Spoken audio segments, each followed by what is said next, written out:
Hello everyone, and welcome again to this week's edition to your weekly checkup with Dr. Travis, where we cover the most trending topics within the office and within the World Wide Web. And this week, we're going to be talking about stretching and your health, but don't worry, just like most of your stretching routines, this one's going to be short and sweet. Hey, let's be honest, you probably don't stretch. I struggle with it too. I help people every day.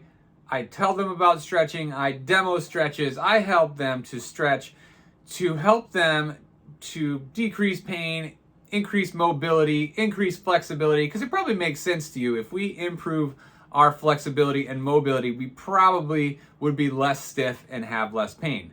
That makes sense. But as humans, we don't always do what makes sense. And I am guilty of that just as much as anybody else, because I demo these things, I explain these things, and then I actually don't stretch unless I'm at the gym or my back hurts. So I get it. It's a struggle. So just real quick, I'm going to try to help you with some quick tips so you can get off of this video, get done reading this blog, and get back to movement through stretches. So I compiled my most common questions here.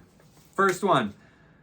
Should I stretch before or after exercise? So if you're a child of the 1980s or your parents were a child of the 1980s, you probably were taught to stretch before exercise.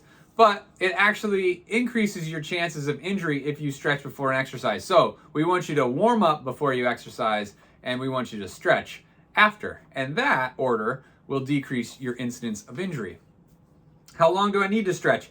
Well, recommendations are all over the map with experts and what they recommend, anywhere from just a couple minutes a day to 20 to 30 minutes a day.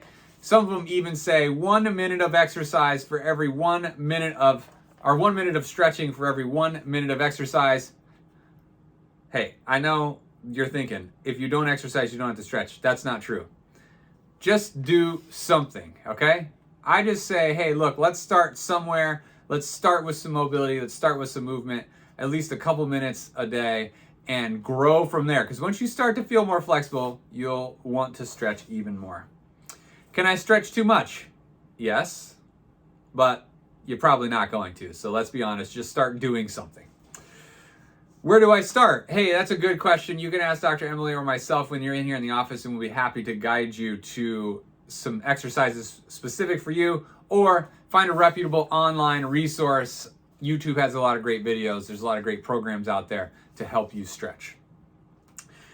And can I stretch improperly and hurt myself? And absolutely, you can hurt yourself if you're not stretching correctly. So make sure you have some good, trusted guidance, like from myself here in the office, or if you find a great online resource, a reputable online resource, like I said, that would be good too. But hey, look, I told you I was going to keep it short. I went a little longer than I thought, but for this week, stretching.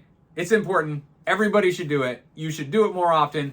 And most of those questions I just made up because most of you don't actually stretch as often as you should. So that's all I have for you. Until next week, this has been your weekly checkup with Dr. Travis, and I can't wait to see you soon.